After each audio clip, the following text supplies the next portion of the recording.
Bonjour tout le monde et bienvenue dans ce 22e épisode de Tricot Nomade. Mon nom est Sonia et vous pouvez me retrouver sur les réseaux sociaux sous le pseudonyme Tricot Nomade, sur Instagram, Ravelry, Facebook, TikTok. Je vous mets les principaux en quelque part sur la vidéo, sur l'image et vous pourrez aller voir mes projets finis, les projets dans le fond que j'ai tricotés dans les dernières années entre autres. Et je suis heureuse en fait de revenir pour un 22e épisode avec vous. J'espère que vous allez bien, évidemment. Et bien évidemment, pour ceux et celles qui arrivent sur la chaîne, vous avez été quelques-uns à m'écrire le message au dernier épisode. J'en profite pour me représenter en fait. Faire une présentation de moi-même parce que je pense que ma présentation date de mon premier épisode. J'en profite pour prendre une petite gorgée d'un petit café glacé. Pause. Déjà pause. Mais oui, parce que j'ai un peu mal à la gorge en fait. Là, vous allez me dire un café puis le mal de gorge. Bon, écoute, c'est froid. Moi, ça me fait du bien. Donc, revenons à nos moutons. Et au final, oui, c'est ça. Donc, j'en profite pour me représenter. Mon nom est Sonia. Je tricote depuis je ne sais pas quel âge, mais plus de 10 ans, peut-être 15 ans, mais de manière assez in and out dans ma vie. J'ai commencé à tricoter, j'étais très jeune, mais sans nécessairement avoir d'objectif. J'essayais de comprendre comment ça fonctionnait. C'est ma mère qui m'a appris, ma mère crochetait énormément. Moi, je n'ai pas eu le déclic pour le crochet, je l'utilise seulement en ajout dans mes projets si besoin il y a. Mais sinon, je ne fais pas de mon passe-temps le crochet. Le tricot est vraiment ça. À la base, in and out, pourquoi? Mais parce que depuis un très jeune âge aussi, j'ai fait beaucoup de musique. Moi, en fait, j'étais à une autre époque auteure, compositrice, interprète. Et début vingtaine, la musique, j'avais plus vraiment d'inspiration. Je savais plus exactement où m'en aller avec ça. Donc, j'ai pas arrêté. J'ai arrêté pendant une longue période et c'est à ce moment-là que j'ai renoué avec le tricot en 2017 environ, je dirais 2017-2018. J'ai commencé justement à apprendre vraiment à lire des tricots, des patrons, je veux dire, parce qu'avant je lisais pas de patrons. J'y allais un foulard. On faisait un foulard avec de la laine de restant. J'achetais pas de laine. Là. Durant les 10-15 années que j'ai tricoté, j'achetais pas de laine. C'était des restants que ma mère elle avait de ses projets qu'elle faisait de temps en temps, mais j'en achetais pas. Et au final, c'est ça. Donc, je tricote de manière plus sérieuse depuis 2017-2018. Et c'est à ce moment-là aussi où j'ai ouvert ma boutique de tricot prêt-à-porter sur Etsy, entre autres, qui s'appelait Les Tricots de Soso. Et par la suite, c'est devenu Tricot Nomade quand j'ai changé mon nom, en fait. La boutique aujourd'hui est fermée. J'ai en fait eu un peu le dédain du tricot pendant cette période-là parce que au final le tricot était plus une passion mais était devenu un travail, ce qui fait que dès le moment où j'ai l'impression qu'une passion pour moi devient un travail, on dirait que ça me turn off entre guillemets, excusez-moi les termes en anglais, mais ça ne m'attire plus. Ce qui fait que j'ai décidé d'arrêter puis de retourner à la source et de faire du tricot pour le plaisir. J'ai entre autres aussi découvert le design, les envies que j'avais envie de faire. Et au final, vous allez remarquer que mes designs, c'est un peu comme mes podcasts, ça sort de temps en temps, c'est-à-dire pas très souvent. Les podcasts plus souvent que le design, parce que le design, ça me demande énormément. Je sais pas pour les designers, je pense que oui, en général, c'est extrêmement demandant. Ce qui fait que quand on a envie d'un no-brainer, de pas réfléchir, ben c'est peut-être pas le meilleure idée de faire un design lorsqu'on justement c'est destiné à être pour la communauté entre autres. Mais vous pouvez aller voir mes designs que j'ai sur mon Ravelry, ils sont encore disponibles donc à vous de voir. J'ai designé énormément, plus des chaussettes, quelques tucs. Je travaille encore à designer mon premier pull. Je sais que ça fait des années, mais j'ai la flemme. Excusez-moi le mot, mais c'est ça. Donc, puis moi, je me dis que si je me sens trop de pression, trop forcée, je le fais quand je le fais, puis ça va arriver quand ça va arriver. Donc, c'est ça pour la petite présentation. Ah, aussi, je peux aussi ajouter, puis ça vient un peu en complément avec le nouveau segment que j'ai décidé d'intégrer au dernier épisode. Je suis sociologue de formation, plus spécifiquement, j'ai commencé à enseigner en sociologie. Donc, j'essaie depuis quelques années déjà d'intégrer la socio sans nécessairement avoir très bien défini comment je voulais le faire. Et je pense qu'avec le nouveau segment tricologie, ben on a déjà un début de quelque chose. Ce qui fait que ben, j'ai bien hâte de vous en parler un peu plus tard. Et dans ce podcast, vous allez retrouver un segment plante qui revient dans cet épisode.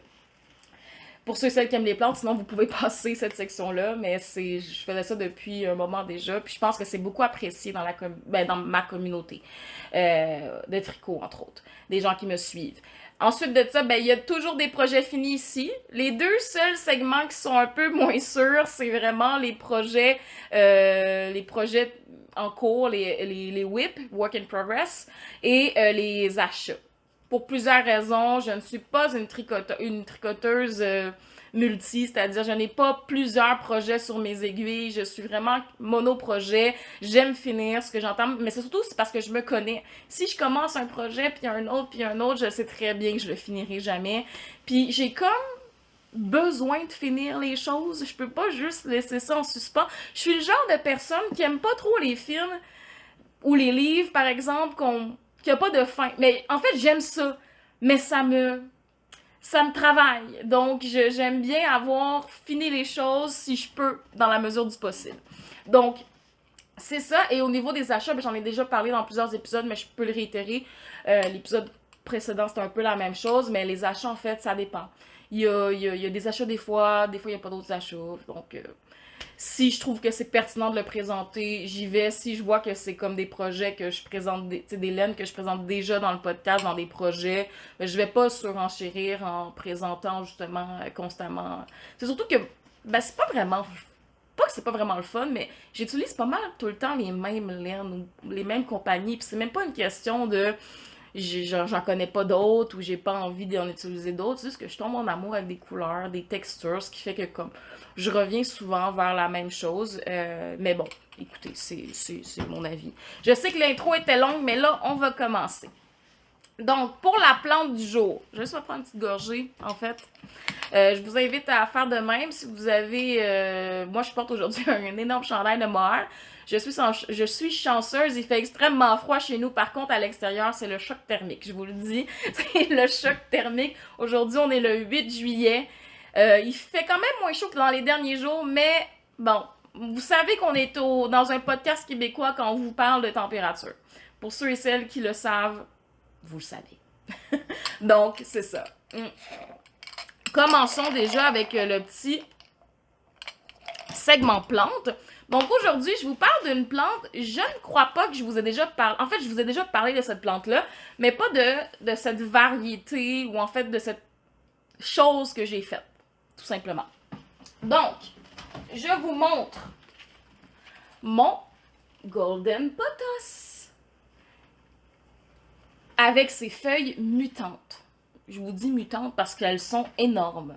Ça, dans le fond, c'est une plante que j'ai reçue... En fait, non, c'est pas vrai. C'est pas la plante mère. Ça, c'est une bouture. C'est plein de boutures. Mais à la base, la plante mère, j'ai reçu ça de la part d'un ami qui m'avait offert ça dans une pendaison de crémaillère quand je suis déménagée dans mon premier appartement en 2016. Ce qui fait que lui m'avait juste offert une bouture qu'il avait mis dans l'eau. Puis ben, pendant toute l'année, la seule année que j'ai vécu dans cet appartement-là avec ma soeur et mes soeurs et mon frère, ben, en fait, la plante, elle le fait que mourir, revivre. Parce que j'avais pas vraiment la fibre de plante, mais bon, je l'arrosais. Bon, j'ai juste jamais mis en terre. Puis quand je suis déménagée avec mon chum, ben là, j'ai commencé vraiment, tu sais, on l'a mis en terre. Lui, il avait déjà un petit peu plus d'expérience que moi, là. Il y avait eu quelques plantes. On l'avait mis en terre, puis au final, ben, c'est devenu une plante, une énorme, juste une plante. Parce que si vous connaissez un peu les pothos, pour qu'elles soient fournies comme ça, vous devez faire des boutures, c'est-à-dire les couper en dessous d'un nœud, les mettre dans l'eau ou en terre, il y a plusieurs techniques de bouture. Puis, ben, par la suite, ben, vous leur plantez là, dans le pot. Mais moi, je savais pas ça à l'époque, mon conjoint non plus. Ce qui fait que c'est devenu une single plant, c'est-à-dire elle avait seulement une racine ou une longue tige qui faisait vraiment le tour de l'appartement. Et au final, quand j'ai commencé vraiment à m'intéresser plus aux plantes, j'ai commencé à la couper. Ce qui fait que elle est devenue grosse. Mais elle avait des petites feuilles. Puis, à un moment donné, j'ai commencé à intégrer justement des, comment qu'on appelle ça, de l'engrais à mes plantes. Parce que j'ai commencé à avoir une pas pire collection. Donc, je mettais de l'engrais. Puis, j'ai commencé à bouturer ma potasse, mais dans l'eau, en mettant de l'engrais. Ce qui fait que, en mettant de l'engrais, puis en plus de ça, quand ils faisaient des racines puis que je les mettais en terre, je mettais de la poudre d'enracinement. Ce qui fait que mes feuilles sont vraiment énormes. Puis ça peut quasiment, il y a une sorte de pothos golden qui s'appelle, c'est le pothos, royal ou quelque chose dans le genre, c'est des énormes feuilles, puis c'est un peu ça, c'est quand on met de l'engrais, c'est un peu boosté en fait, la plante, ce qui fait que la plante mère de ma plante golden, elle a des mini feuilles pothos normales, et puis celle-là, elle a des énormes feuilles. Donc, c'est ça. Le pothos, c'est vraiment une plante qu'on peut oublier. On n'a pas besoin d'avoir une grande emprise sur cette plante-là. Vous l'oubliez, ça va pas mourir. C'est quasiment intuable. Mais c'est encore drôle parce que je connais des gens qui ont déjà réussi à tuer cette plante. Donc, elle fera partie de mon décor pour le podcast, mais très heureuse de vous présenter cette plante-là que j'aime beaucoup, qui est vraiment une plante facile. C'est une plante qui est aussi pas toxique pour les animaux, donc si vous avez des chats, des chiens, c'est aussi une plante que si elle a de la difficulté, c'est extrêmement facile à raviver. Vous en avez la preuve. Moi, je l'ai eu, la plante mère, je l'ai eu pendant 1 an où est-ce qu'elle était dans l'eau puis qu'elle a pas eu une bonne vie. Puis au final, elle a fait plein de petits. J'en offre tout le temps. Dès que j'ai quelqu'un qui déménage dans mon entourage, j'en offre. Puis ce qui est vraiment, c'est ma plus vieille plante. La pothos golden, c'est la première plante que j'ai eue. Puis elle a vraiment une histoire sentimentale parce qu'elle elle provient de la plante de mon meilleur ami. Donc, c'est pour ça. C'est ça pour le segment plante. Donc, je vais tout de suite passer à mon projet terminé, à mon premier projet terminé, qui est ce que je porte. Et juste pour pas me tromper, je vais regarder mes petites notes. C'est le Harriet Sweater de Lean Home Semso. Vous allez remarquer que j'aime beaucoup les designs de cette... c'est elle qui avait fait aussi le porcelaine sweater. J'aime beaucoup les designs comme ça, jacquard, avec, pas trop de jacquard, pas trop de couleurs, juste assez. Puis ça, dans le fond, c'est un chandail qui est grosseur DK. Si je me trompe pas, je vais juste... Oui, c'est ça. Grosseur DK, donc un fingering plus un mohair. Je vous l'ai présenté déjà un peu le dernier podcast, c'était un FO, pas un FO, un whip. Donc, dans ce patron-là, mais vous allez retrouver un éventail quand même de 7 tailles. C'est-à-dire qu'il y a des small medium, des small slash medium, vous avez des medium slash large, ce qui fait que comme l'éventail de taille est assez... Puis c'est un chandail oversize, donc déjà là, c'est très grand comme chandail. Moi, j'ai fait la taille medium. J'ai fait la taille medium small. Juste parce que sinon, on a tellement d'aisance. Puis que, vu que moi, je ne fais pas d'échantillons, je connais bien mon tension, donc j'aime mieux y aller un petit peu plus petit que trop grand. Donc, c'est ça. Donc, vous avez un jacquard. Donc, on commence avec, je veux dire, évidemment, le col. Pas le col, en fait, le dos. Puis, on va travailler un certain nombre de centimètres avant d'aller récolter. Avant d'aller chercher, dans le fond, les mailles d'épaule et d'aller faire le devant qu'on va rejoindre par la suite, par la suite en fond.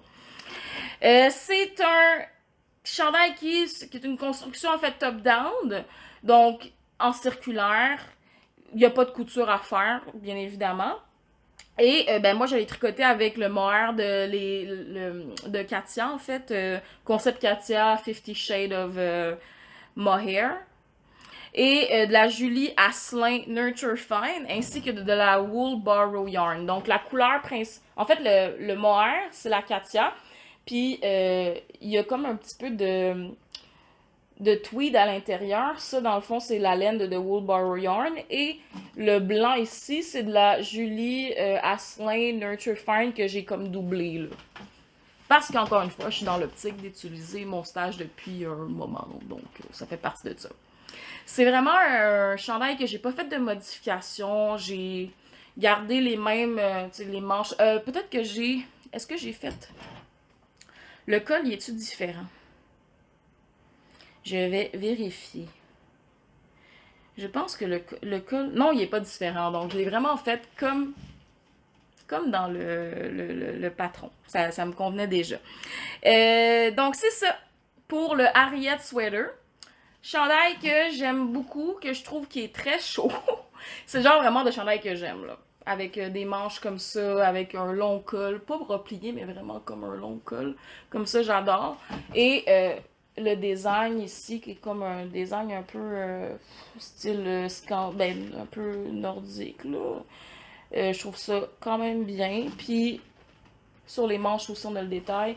Et ben vous avez à la fin un ribbing dans le fond de côte 1-1. Même chose pour les manches et pour le col. Donc voilà pour le Harriet Sweater. Et je vais aller mettre mon deuxième projet. Donc on va se faire une petite pause. Profitez-en pour aller vous chercher un verre d'eau peut-être. Si vous avez chaud. Ou une petite limonade, je sais pas. De retour, on se revoit après la pause en fait. De retour de la pause et me voici avec mon projet que je me souviens plus le nom. C'est le Mozart Pullover de Caitlin Hunter. Donc, c'est vraiment un design de cable, donc de torsade, avec des mailles croisées ici. Et des petites manches qui se replient. Je trouve ça tellement mignon. C'est vraiment, en fait, ce qui m'a fait craquer dans ce design-là, c'est vraiment les petites manches. Je trouvais ça bien j'en ai pas vraiment des manches que je replie comme ça parce que je les fais jamais aussi longues. Mais d'avoir un bon...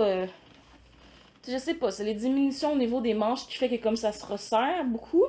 Puis je suis habituée de faire moins de diminutions, je dirais, sur les manches. Ou sinon, c'est comme la moitié, puis ça devient comme un ribbing vraiment super serré que tu te replies pas, en fait. Fait que je trouvais ça vraiment mignon. Puis la laine, je vous l'ai déjà présenté au dernier podcast, c'est la laine que j'avais teinte, que j'ai achetée dans le fond chez Artiginal. C'est une base superwash parce que dans le fond, j'avais déjà un écheveau de la même base, mais j'en avais pas assez pour faire le chandail, bien évidemment. Donc, j'ai recommandé la même chose pour maximiser, dans le fond, le résultat de la teinture. Et si vous vous souvenez, j'étais pas satisfaite du bleu que j'avais fait. Au final, je l'ai teint au total 3 fois, cette laine-là, pour avoir un résultat vraiment comme bleu navy. C'est vraiment ce que je voulais. J'ai pas vraiment de bleu dans ma... Je pense que j'en ai un chandail bleu. Mais ouais, fait que j'aime beaucoup ce bleu-là, ce type de bleu-là. Donc voilà. Et dans le patron, vous avez, si vous décidez de le faire, il y a quand même 6 tailles, donc 1 à 6. Un bon éventail. Il y a aussi une énorme... Ben là, je mets ça peut-être un petit peu sur le superwash aussi, là, mais c'est quand même assez élastique. Puis le fait aussi que il n'y a pas vraiment de diminution, là. C'est vraiment... en tout cas, moi, j'ai le feeling que c'est lourd comme chandail, mais j'adore vraiment le résultat. Et c'est aussi un chandail qui se fait top-down et grosseur à rang.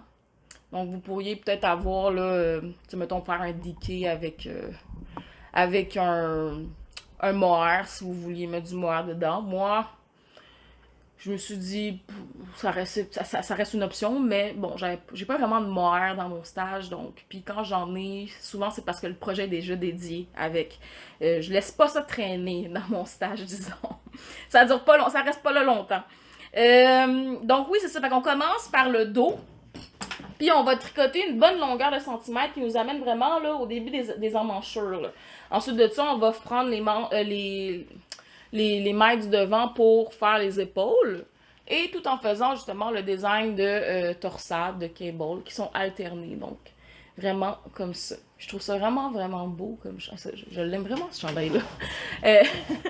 Et au final, À la fin, ben, vous avez un ribbing des côtes, en fait, qui sont des côtes 2-2. Très élastiques, comme je dis. Mais bon, le sien aussi, sur sa page Ravelry, il y a de l'air lourd, il y a de l'air élastique. Puis j'aime vraiment, encore une fois, je le redirai jamais assez, mais les manches, c'est ce qui m'a fait tomber en amour avec la fin de manche. C'est même pas c'est même pas tant les... J'aime les torsades et tout, mais c'est vraiment le petit ribbing serré, la construction que j'aime vraiment de ce chandail-là. Et ma laine, c'est une base de Merino Superwash, comme j'ai dit, que j'ai teint. Puis j'ai pas trop de... Moi, ça me dérange pas, le pulling. Ça m'a jamais dérangé. J'ai, par contre, dans mes souvenirs, j'ai quand même alterné parce qu'il y avait deux écheveaux. J'avais déjà un écheveau qui était teint à la base, puis là, j'avais 6 écheveaux au total, parce que quand je tricote du hareng, en général, c'est 6 écheveaux que ça me prend. Puis là, j'en avais déjà un, puis il était déjà teint d'un... C'était pas bleu, mais c'était comme un mauve bleu. Puis les 5 autres écheveaux, ils étaient blancs. Donc c'est sûr que j'avais quand même une petite variance. Puis vu que je l'ai reteint 3 fois, c'était... Puis honnêtement, la couleur sur les chevaux que j'avais déjà qui étaient teints, c'était la couleur que j'aurais voulu dès le départ. Mais bon, les 5 autres, ça marchait pas. Donc on a fait des tests. Puis ça a marché. Donc c'est ça pour le Mozart Pullover. Et je l'ai tricoté... J'ai tricoté ce chandail... Non, c'est ça, il était pas commencé au dernier épisode. C'était vraiment juste la laine que je vous ai présentée. Excusez-moi. Que je vous ai juste présenté. Donc, c'est ça pour mon Mozart Pullover. Je vais essayer de vous le remontrer, mais... Là, je porte un chandail en dessous, là, mais... Ah oui, on le voit, là. Vous voyez? Il y a... Je sais pas si c'est... Ah oui, oui. Il y a vraiment un... Écoutez, moi, je vis bien avec ça. C'est ça l'important. Je vis bien, puis je pense... C'est quelqu'un qui... J'ai lu ça sur... en fait, c'est une phrase que je me dis à moi-même, mais je la vois souvent, cette phrase-là, du genre... Tu sais, les genres de phrases un peu inspirantes qu'on voit en ligne, c'est du genre... par rapport au tricot, là, ça disait, bon, un tricot n'est jamais parfait, c'est dans ses imperfections qu'il est parfait. Donc moi, c'est comme ça que je le vois vraiment, puis je le porte, là. Ça me dérange aucunement. Je ne vais pas défaire. Puis au final, ça me confirme que finalement, peut-être j'ai pas éterné mes écheveaux. Donc, c'est ça pour le Mozart. En fait, les deux projets, c'est deux projets que je vous conseille. C'est sûr que il y en a peut-être certains qui tricotent pas vraiment des laines plus chaudes l'été. Moi, je suis de celles qui le fait. J'ai aucun problème avec ça, que ce soit du mohair, j'ai aucun problème. Peut-être pour celles qui tricotent à l'extérieur, en public, ou je sais pas, c'est peut-être moins... comment je peux dire ça? J'ai juste le mot en anglais convenient, mais c'est moins... en tout cas, vous comprenez ce que je veux dire, là? Moins adapté au contexte, mais bon. Donc, voilà pour ce projet. Ce qui m'amène à vous parler de mon dernier projet. En fait, ça, je disais que j'avais 4 projets. En réalité, c'est 3 projets, mais 2 fois le même projet pour le dernier. J'ai tricoté les Ovis Socks de... Là, faut que je je me souviens plus c'est quoi son nouveau nom, là. Avant, c'était de Petite Knitter. Puis là, maintenant, c'est rendu Saski Co. Qui est, je pense, le nom de son lapin, si je me trompe pas. Donc, les Ovis Socks, que je trouve tellement mignons. C'est tellement mignon. Regardez-moi ça. C'est des petits moutons. Des beaux petits moutons jaunes. Moi je les ai fait jaunes, là. Mais c'est ça, je les aime tellement, je me sens comme une fermière. Je sais pas pourquoi, je me sens comme une fermière. Je trouvais que ça faisait été, que ça faisait mignon. Puis j'avais envie d'un projet. Tu sais, ça faisait un moment que j'avais pas tricoté de chaussettes. Parce que mes chaussettes, je les porte pas tant que ça. On dirait qu'il n'y a pas assez de journées froides l'hiver pour que je les porte, dans le sens que l'hiver dure quand même longtemps, mais face au nombre de bas que j'ai à porter, ça dure pas si longtemps que ça. Ça vous donne une idée de combien de paires de bas j'ai. Donc c'est ça. Puis là, on alterne. En fait, on n'est pas obligé d'alterner, là, mais elle, dans son patron, elle alterne les couleurs. Donc ici, j'ai en fait le jaune du mouton qui devient la couleur principale et le beige devient celui du mouton et des petits dessins à l'intérieur. Même chose pour le talon et l'embout. et les orteils, je veux dire. Et on a l'inverse ici de l'autre côté. Donc, belles petites chaussettes qui sont assez construction pas mal top-down. Donc, moi, j'ai utilisé des 2.25 mm, c'est tout le temps ce que j'utilise, peu importe. Je suis pas trop, en fait, les recommandations pour les bas au niveau des... Je fais encore moins d'échantillons. Si je fais pas d'échantillons pour des chandails, c'est sûr et certain que je fais pas d'échantillons pour des bas. J'y vais selon ce que moi, je porte.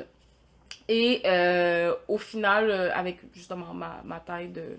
Mon nom, moi, c'est tout le temps 56 mailles que je fais pour... Ben, quand c'est de la fingering. C'est de la fingering. Dans son modèle, elle utilise du mohair. Moi, j'ai utilisé... Le jaune ici, c'est Urso Yarn, la petite face bleue, une laine que j'avais depuis un moment dans mon stash. Euh, le beige, c'est de la Cascade Yarn Héritage. Et le noir-brun, en fait, je sais pas si on va bien le voir. Ah oui! Avec du tweed dedans, ben c'est de Wool Borrow Yarn. J'avais pas vraiment de noir, puis je voulais que comme mon mouton soit noir. Fait que j'ai pris un genre de brun foncé, en gros. Même chose, mais l'inverse ici. Au final, pas eu de problème avec le patron. En fait, j'ai suivi, vu que ça faisait un moment que j'avais pas fait de bas. Tu sais, des fois, quand ça fait un moment qu'on n'a pas fait quelque chose, on dirait que comme, on se laisse porter par ben, ce qu'on nous propose. Puis on fait pas ce qu'on fait habituellement, puis surtout, ça permet de faire d'autres techniques. Pour le talon, elle propose de faire un afterthought heel. Donc, ce qui veut dire, c'est que tout le long, en fait, vous tricotez comme un tube, puis à un moment donné, en fait, non, c'est pas vrai. Vous tricotez votre jambe, les côtes, la jambe, puis à un moment donné, ben, vous mettez un fil de vie, ben pas de vie, ouais. Vous mettez certaines mailles sur une laine, à part un morceau, une retaille, peu importe. Un restant que vous mettez, ce qui a été mon cas ici, c'est à ce niveau-là, j'ai mis de la laine blanche pour mes mailles, donc à la moitié. Donc ici, 28 mailles. Et bien après ça, on continue à tricoter. Donc on les laisse pas en attente, on continue à tricoter. Quand on a fini le pied, la chaussette au complet, ben là, après, il faut revenir et relever les 28 mailles au-dessus de la laine de l'autre couleur et les 28 mailles en dessous. Donc, on retire ce qu'il va faire, en fait, en retirant la laine qui est d'une couleur différente, ben ça va faire le trou, en fait, pour le talon.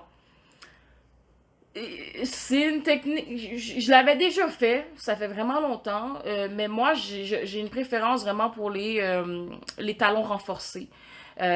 Donc avec vraiment le talon complet, avec qu'on met les mailles en attente et tout ça. Donc j'ai vraiment une préférence pour celui-là. Je me suis dit, je vais le faire comme ça. J'ai dû renforcer pas mal. Ben là, je l'ai pas encore fait. Je vais vous montrer celui-là que j'ai fait pour mon chum, là, mais il va falloir que je renforce quand même ici, là, parce que j'ai tricoté avec mes Chiago, mes mini. Mais au final, ben, il fallait quand même faire du Magic Loop, là, ce qui fait que comme c'était comme quand même assez loose, là.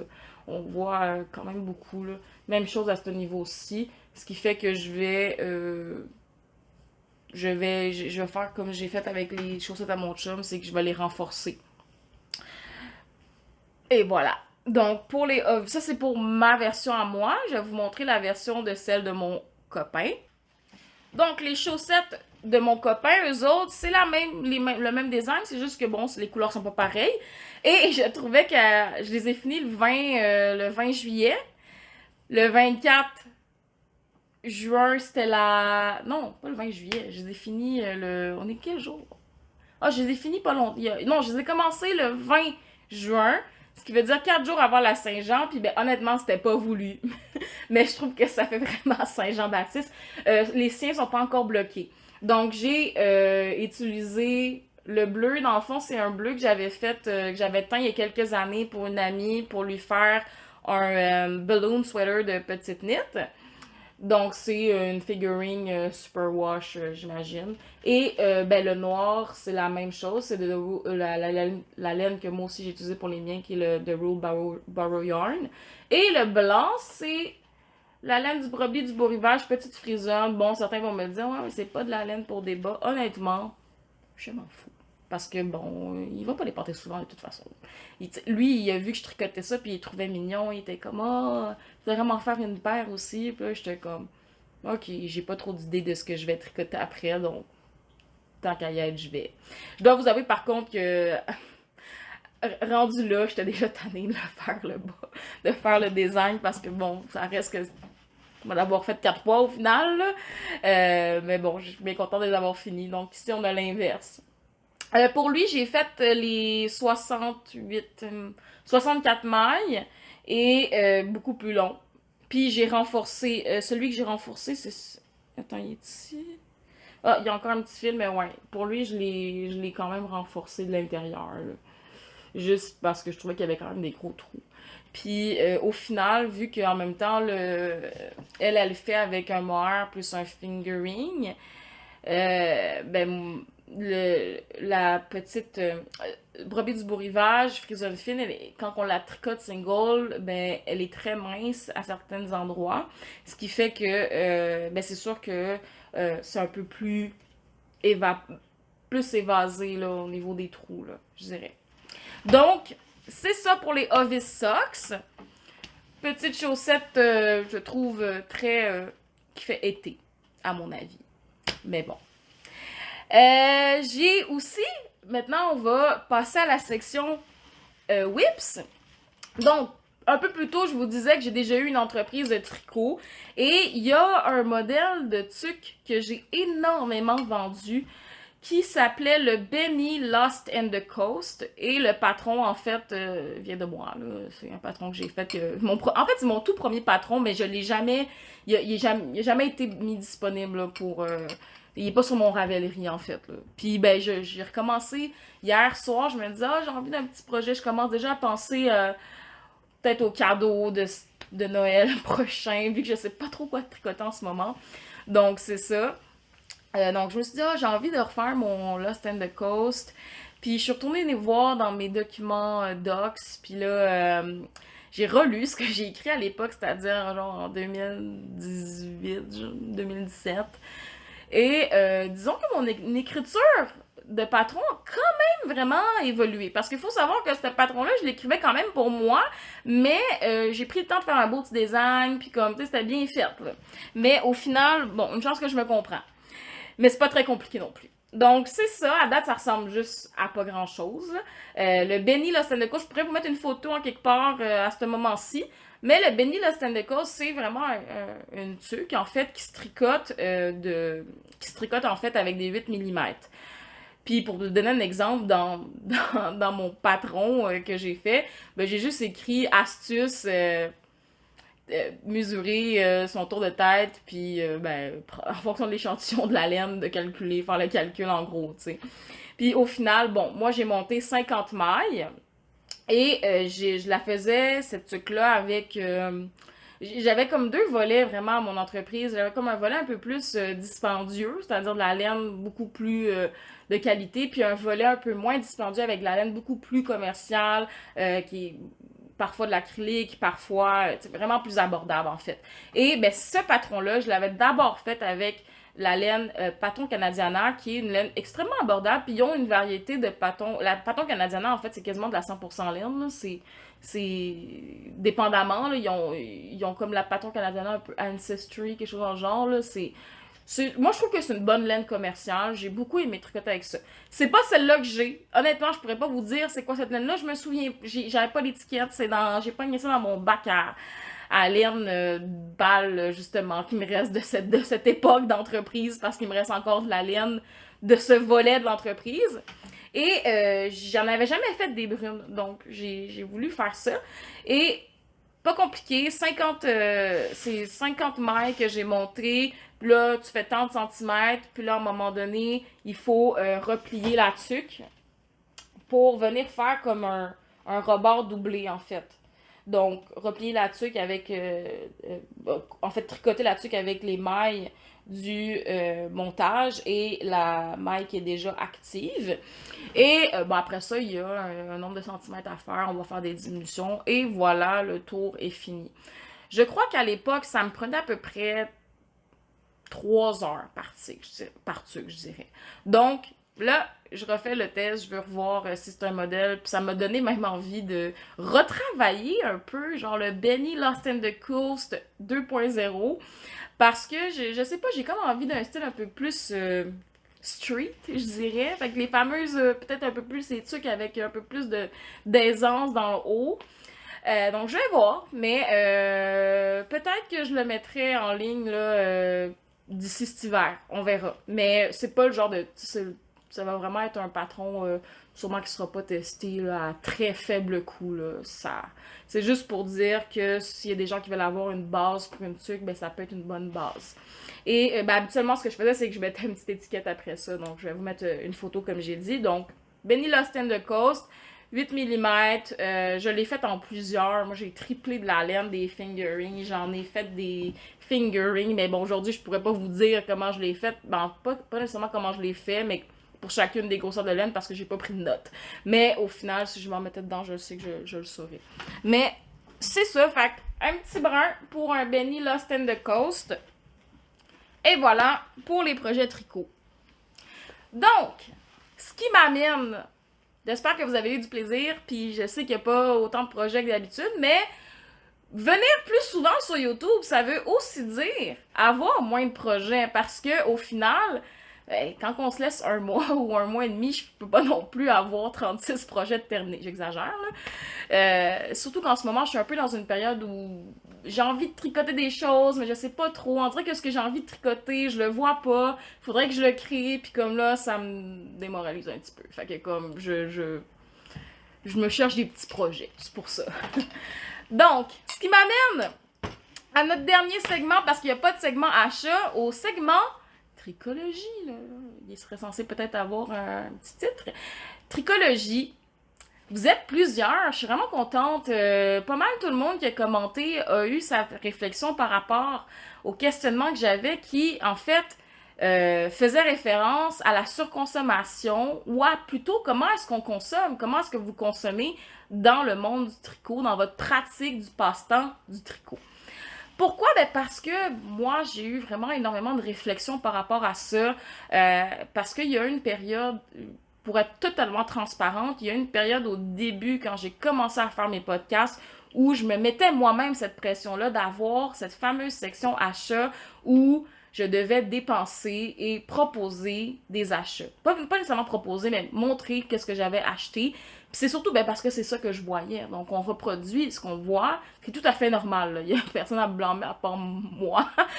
Au final, c'est comme ça que j'ai fini par bâtir un stash. Est-ce qu'aujourd'hui c'est un regret? Non, je suis contente d'avoir les laines que j'ai dans mon armoire aujourd'hui. Je suis heureuse. Là. Puis c'est ce qui fait qu'aujourd'hui, j'ai pas besoin nécessairement de dépenser parce que j'ai tellement dépensé il y a quelques années que comme au final, j'en ai encore pour pas mal de temps, je dirais. Mais cette réflexion-là, elle est venue justement parce que là, je me suis posé la question, mais pourquoi est-ce qu'en ce moment, depuis comme 2 ans, j'ai plus envie vraiment d'acheter? Qu'est-ce qui fait que... Puis, c'est pas que j'ai plus envie d'acheter, c'est que j'arrive, je regarde, mettons, les boutiques en ligne, je mets dans mon panier, je calcule les projets dans le sens que comme le métrage et tout ça, puis au final, j'achète pas. Parce que je me pose mille et une questions. Donc, c'est vraiment pour ça. Donc, savoir, les questions que je me pose, c'est est-ce que le design m'intéresse, est-ce que j'aime vraiment le design? Pourquoi? Ben parce que j'avais pour souci, je regarde mon armoire de projets terminés, de chandail, et ça déborde. Honnêtement, ça déborde. Il va falloir une deuxième armoire à un moment donné pour ranger tout ça parce qu'il n'y a plus de place. Puis là, je me suis dit, bon, peut-être qu'il y en a trop. Ou en tout cas, peut-être qu'il y en a pas trop, mais clairement, moi, j'ai un petit malaise. Donc, puis je sais que c'est pas le cas de tout le monde, puis c'est tout à fait correct. Vous êtes plusieurs à m'avoir dit que vous avez pas de problème avec ça, puis on n'est pas là pour juger personne.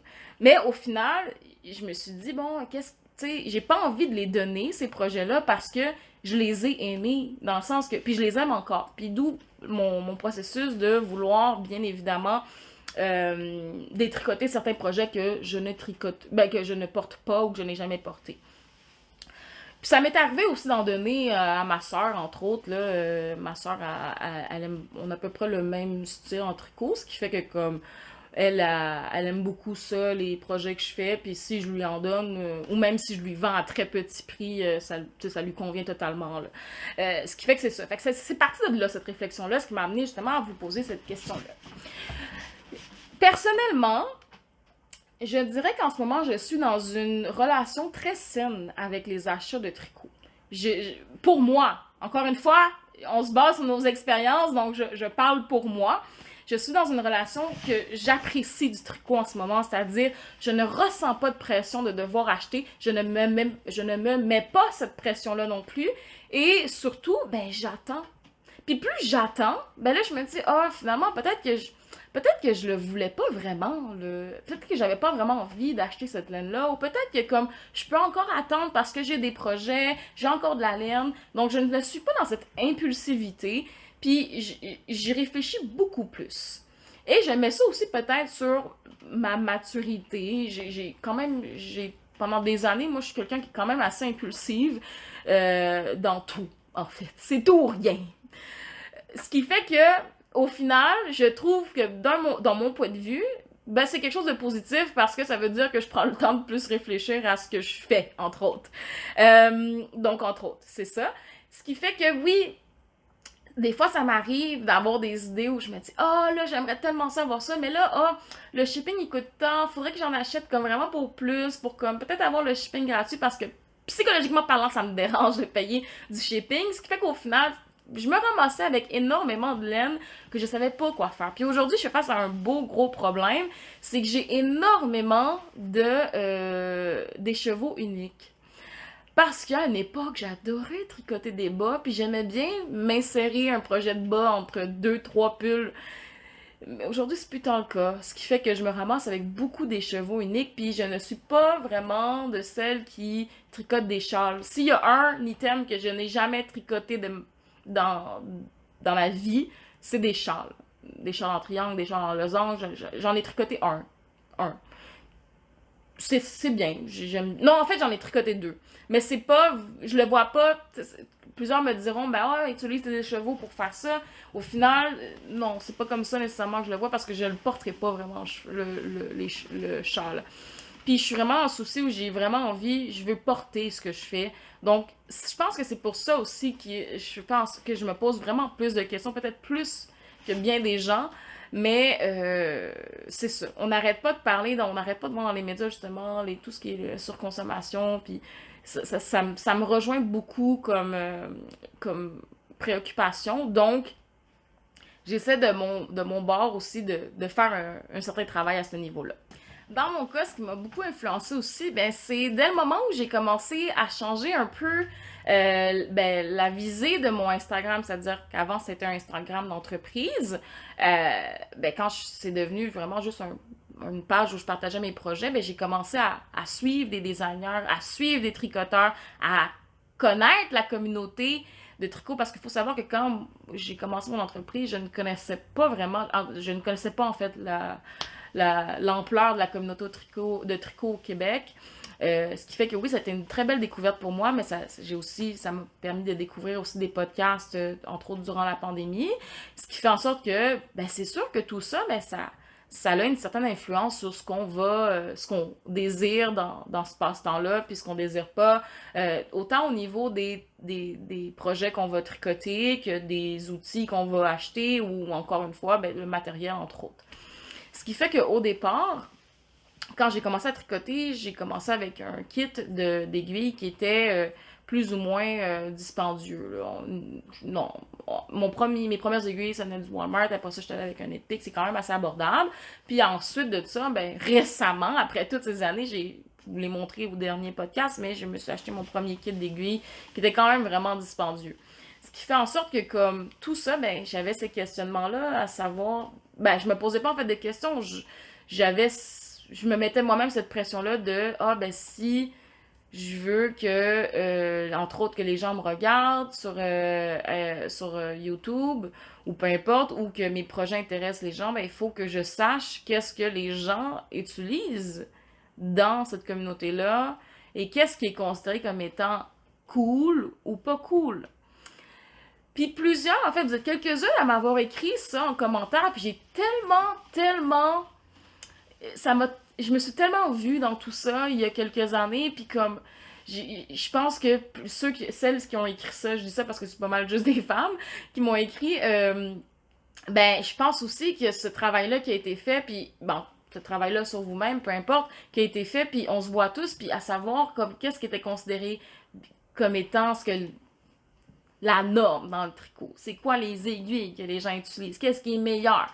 Puis au départ, quand tu arrives dans une communauté, là on prend l'exemple du tricot, mais quand on arrive dans une nouvelle communauté, ou quand on arrive dans celle du tricot, si on se rappelle nos débuts, ben en fait, il y a tellement de choses, il y a tellement de laine, il y a tellement de gammes, il y a tellement d'outils, de matériel, qu'on sait pas vraiment vers où s'enligner, sauf peut-être pour celles qui vont avoir le réflexe d'aller, celles ou ceux qui auront le réflexe d'aller, mettons, prendre des cours de tricot. Ce qui n'a pas été mon cas. Parce que là, vous pouvez peut-être être plus guidé dans, justement, votre budget par rapport à ben, le budget que vous avez pour ce passe-temps-là. Ce que je trouve vraiment, vraiment bien. Parce que c'est pas vrai que tu as besoin de commencer avec un kit à 400$ pour tricoter. Puis je pense que t'as pas besoin d'avoir un kit à 400$ pour tricoter. Ça, c'est mon avis. Après, c'est des questions de préférence, de désir aussi. Ça, c'est tout à fait personnel. Puis, il n'y a pas de honte à vouloir s'acheter un kit à 400$. Si vous avez les moyens puis que ça vous comble de bonheur, ben tant mieux. Ben c'est ça. Moi, j'étais dans une optique où j'achetais pour acheter. Même que aujourd'hui, j'ai un peu de la misère à aller dans les festivals de laine parce que, entre autres, ben j'ai envie d'encourager tout le monde. Puis comme, c'est surtout que comme, on dirait que j'y vais, là, je me tease un peu, puis j'ai juste envie d'acheter tout ce que je vois. Puis je dis pas que comme, je suis pas capable de me retenir, là.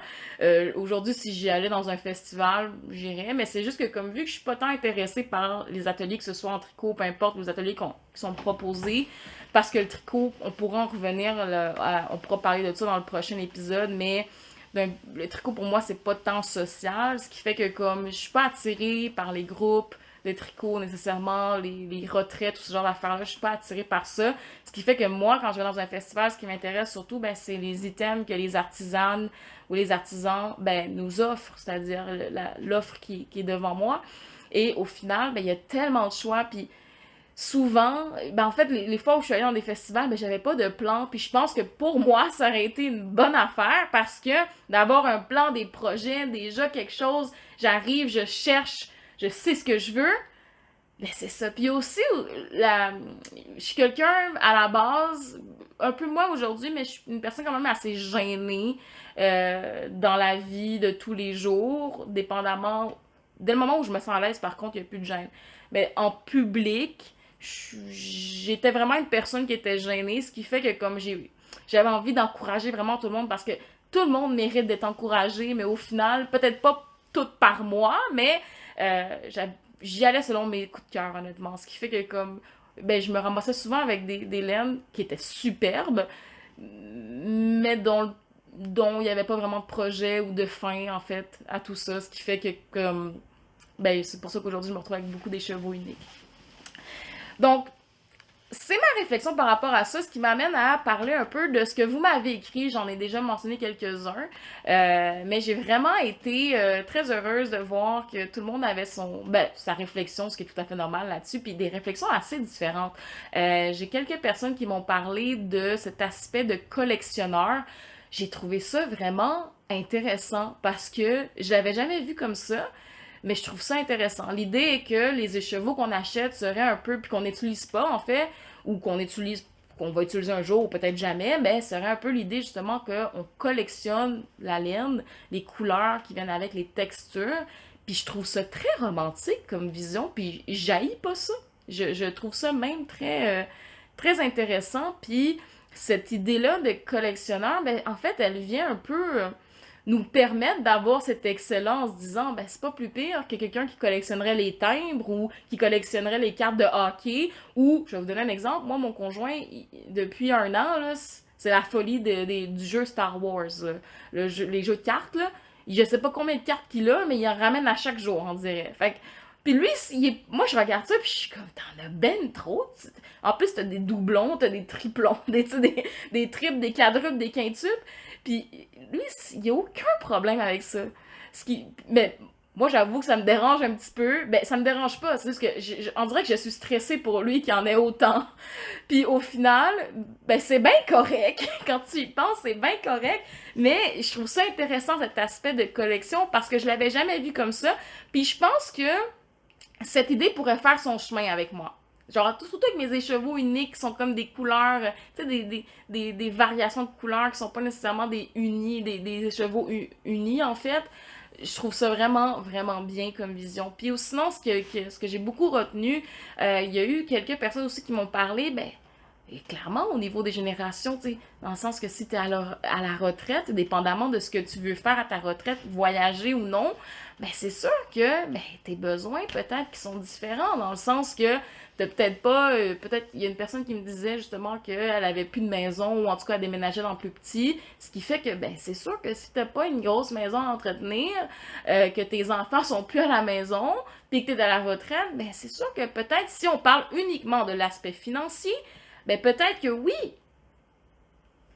t'as peut-être pas besoin de regarder autant ton budget que quelqu'un qui a peut-être mon âge, qui vient d'acheter une maison, qui a ce souci de pas nécessairement trop dépenser dans une seule chose. Puis c'est tout à fait correct. Puis c'est vraiment juste vraiment pas la même réalité.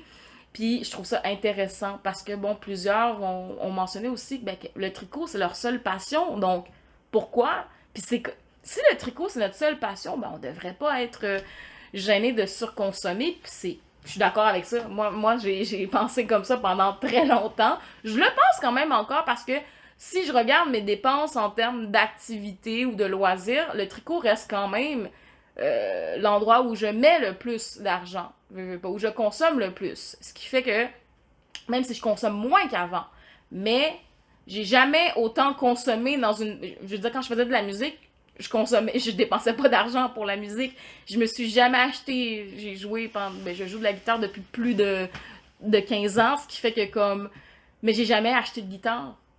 Soit que mes parents, c'est pas des guitares de grande valeur, on parle d'une... En fait, c'est pas vrai, je me suis déjà acheté une guitare, là. Premier travail durant l'été, je me suis acheté une guitare électrique, puis je l'ai vendue il y a quelques années parce que finalement, la guitare électrique, c'est pas mon fort. Mais au final, j'ai jamais mis autant d'argent dans la musique que j'en ai mis dans le tricot, puis c'est tout à fait correct aussi, là. Et plusieurs m'ont mentionné justement le fait de cette idée d'acheter local, qui est beaucoup venu, je pense que beaucoup avaient déjà, vu que j'étais pas dans la communauté de tricot avant, je dirais, la pandémie, c'est difficile pour moi de pouvoir le comparer, mais vous pourriez me dire, mais c'est sûr qu'avec la pandémie, j'ai l'impression qu'il y a beaucoup ce retour-là, ben, ce retour où c'est cette nouveauté de vouloir acheter beaucoup plus local, ce qui fait que oui, totalement, quand on achète local, ben ça coûte plus cher. Le produit est de meilleure... En tout cas, j'ose espérer que les produits sont de meilleure qualité. Il y a eu un commentaire, je pense, qui me disait un peu l'inverse. Moi, je pense vraiment que les produits locaux peuvent être de meilleure qualité. Oui, oui, je suis d'accord avec ça, mais je pense qu'au-delà de ça, c'est vraiment d'encourager un ou une artiste qui fait ça au niveau de la laine, au niveau des différents matériels qu'on peut retrouver dans le monde du tricot. C'est vraiment ça, moi, qui m'intéressait beaucoup. Ce qui fait que ça aussi, c'est tout à fait légitime. Et certains aussi m'ont mentionné que le fait justement que ce soit la seule passion, ben ça vient justifier en fait justement le fait qu'on dépense un peu plus dans le tricot. Puis j'adhère à ça, je suis totalement d'accord à ça. Puis ça me fait dire aussi que ben en fait c'est pas tant le fait de surconsommer dans le tricot qui me dérange personnellement, mais c'est en fait de manière générale d'être en mesure de pouvoir quand est-ce que je me dis moi-même que là ah tu sais ça suffit. Il y en avait certains m'ont dit que qui achetaient vraiment beaucoup de laine, qui tricotaient énormément, qui avaient énormément de pulls, en tout cas de projets tricot, mais qu'au final, ils les donnaient. Donc, parce que moi, c'est ça un peu mon problème. Je me dis, ah, j'ai envie de tricoter, mais tu sais, à chaque fois que je tricote, ben j'ai un objet, un objet fini qui peut-être ne sera pas utilisé. Donc oui, de donner ces projets, ça peut tout à fait être légitime.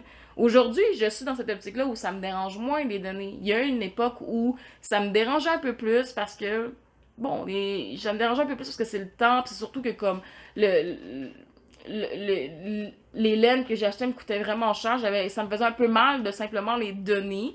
Mais je peux comprendre que quand on est à une autre période de sa vie, puis de redonner comme ça, c'est tout à fait normal en fait.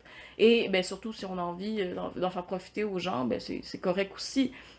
Moi, une des choses que j'ai découvert dans le tricot en voulant économiser, en voulant un peu, euh, sans nécessairement être privé, de pouvoir tricoter avec des laines de qualité, ben c'est de teindre ma laine. Il y a une personne aussi qui m'a écrit par rapport à ça que le fait de teindre la laine, ben ça lui a permis d'avoir des, des laines de meilleure qualité, mais aussi de découvrir une passion parce que je pense qu'aujourd'hui elle a une entreprise de teinture, ce qui fait de teinturière, ce qui fait que comme ça, moi je me suis pas rendue à avoir une entreprise, mais j'ai vraiment beaucoup de plaisir à essayer de faire des couleurs, des projets couleurs, puis que ce soit de juste pouvoir teindre puis de choisir une couleur, des combos de couleurs, ben je trouve ça vraiment, vraiment plus que très bien. Puis c'est ça que avec le tricot, c'est un peu ça, on se ramasse à tricoter. Après ça, on peut se ramasser à teindre. On peut être rendu à filer. Moi, j'ai pas eu vraiment cette fibre pour la file. Je suis pas en fait tombée dans le filage. J'ai essayé, c'est pas trop mon truc, mais je peux comprendre que justement, il y a tellement d'avenues qu'on peut faire avec tout ce qui est rapport au textile qu'au final, ben ça finit comme pu. Puis j'essaie de me concentrer vraiment sur ce que j'aime, qui est le tricot, et de pas trop m'éparpiller. Pas parce que je veux pas, je vais essayer des choses, ça c'est sûr, puis j'en ai essayé, la preuve, le filage, mais si j'embarque pas, c'est pas parce que c'est une mouvance puis que ça il y a eu un moment où tout le monde le faisait que puis moi j'ai commencé à le faire parce que tout le monde le faisait, mais au final je me suis rendu compte que j'aimais pas vraiment ça, donc pourquoi continuer puis continuer à consommer des choses que tu n'utiliseras pas au final, que tu feras pas, d'investir dans une passion que tu feras pas, donc c'est ça. Je pense aussi, si je regarde, je m'étais pris des petites notes aussi. Il y a aussi le fait que ça va, c'est inévitable dans le tricot en fait. C'est un peu, ça revient avec ce que je disais, c'est inévitable de pas tomber dans cette roue de surconsommation parce que il y a comme toute une industrie avec la communauté de tricot, c'est-à-dire les laines, c'est-à-dire les compagnies de teinturiers, teinturières, il y a les podcasts, juste les podcasts qui, même si je vous enlève une section achat, je vous mentionne quand même les laines que j'utilise qui, au final, ben, peut être un facteur aussi où les gens vont peut-être être amenés à plus surconsommer ou, encore une fois, ben, toute la gamme d'offres de design qu'on voit. Moi, il faudrait que je fasse le calcul de combien de patrons j'ai acheté dans les dernières années, puis je pense que j'ai plus dépensé en patrons, ou en tout cas, peut-être pas plus dépensé en patrons, mais autant qu'en ligne. Mais c'est tout à fait correct. Je veux dire, dans le sens que ces projets-là, je les ai à vie quand même. Là. Ces patrons-là, techniquement, je les ai à vie. Mais tout ça pour dire qu'il y a comme tout un monde alentour de... C'est pas juste je tricote chez moi. Quand on fait partie de la communauté, qu'on la connaît un peu, ben on a tout ce qui concerne ben, les marchés, donc, les marchés, les podcasts, les patrons, le matériel, les boutiques de laine, ce qui fait qu'au final, ben, on est encouragé à le faire, veut pas. Puis je veux dire, c'est pas la faute à personne, là. Je veux dire, on est quand même maître de soi. Si on n'a pas envie de consommer, on consomme pas. Mais de voir et revoir les choses, ben ça nous amène à vouloir essayer, à vouloir se faire notre propre idée sur certaines laines, plutôt que de juste entendre parler de ces laines-là. Ce qui est tout à fait comprenable. C'est un peu la réflexion que j'avais par rapport à tout ça, puis je vous remercie encore d'avoir mis votre grain de sel dans ces réflexions-là.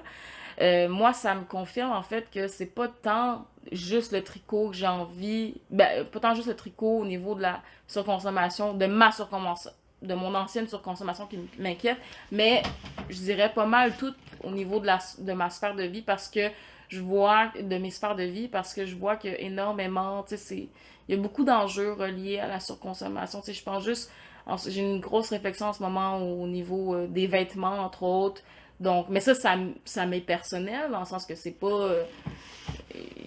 Je ne jugerai pas personne qui a pas ces réflexions-là, puis c'est tout à fait correct. Mais pour moi, c'est. J'ai toujours, comme je vous l'ai dit, je suis quelqu'un d'impulsive. Puis au final, depuis 2 ans, ben, je me pose plus de questions à savoir ben, pourquoi est-ce que j'ai acheté ça. Aujourd'hui, il y a des choses que je me dis pourquoi j'ai acheté ça. puis, puis j'ai pas de réponse Puis souvent, quand j'ai pas de réponse, je finis par aller le donner. Donc, c'est ça. Ce qui m'amène à une autre réflexion que j'ai eue récemment, et en fait, que vous avez eu vous-même dans les commentaires que vous m'avez écrits. Je n'ai pas soulevé ces points-là parce que je voulais vraiment rester focusée sur le sujet, le thème, la thématique du podcast d'aujourd'hui. Mais là, on y est et je vous invite à penser à ce sujet-là qu'on abordera au prochain podcast. Mais c'est ce qui concerne, j'en ai parlé un peu tantôt, c'est ce qui concerne en fait le côté social du tricot en fait. Le tricot, est-ce que c'est social pour vous? Est-ce que vous êtes une tricoteuse solitaire, une tricoteuse plutôt sociale? Puis, qu'est-ce qui fait que vous vous considérez comme étant une tricoteuse sociale ou pas pantoute? Donc, j'ai bien hâte d'aborder ça avec vous au prochain podcast parce que je pense qu'avoir vu un peu les réponses que certains m'ont données, ça me rejoint beaucoup en fait. Dans certains commentaires que j'ai vus, je me voyais écrire ce commentaire en mentionnant justement que moi je suis pas pantoute. En fait, non, on va le décortiquer. Là. Il y a un certain côté social dans ma pratique du tricot, mais dans la vie de tous les jours, peut-être pas. Donc, je vous invite à penser à ça. Sinon, merci d'avoir été présent pour le 22e épisode de Tricot Nomade. J'ai été très heureuse de discuter avec vous, puis je pense que j'aime bien le fait que j'ai pas nécessairement 10 millions de projets, mais que je peux vous jaser de tricot sans nécessairement avoir à vous présenter quelque chose. Donc j'espère que vous aimez ce nouveau format. Dites-moi en commentaire qu'est-ce que vous en pensez avec vos réflexions. Vous n'êtes pas obligé d'écouter tout le podcast puis tout de suite m'écrire vos réflexions. Vous pouvez prendre le temps de réfléchir à tout ça. Sinon, on se voit dans un prochain épisode, j'espère au mois d'août, pour le 23e épisode de Tricot Nomade. Donc, je vous souhaite un excellent week-end, une excellente semaine, une bonne journée, une bonne matinée. Peu importe le moment à laquelle vous écoutez ce podcast, je vous souhaite un excellent moment. En fait, j'espère que vous avez eu un bon moment. Pour ma part, oui. Donc, merci et à la prochaine!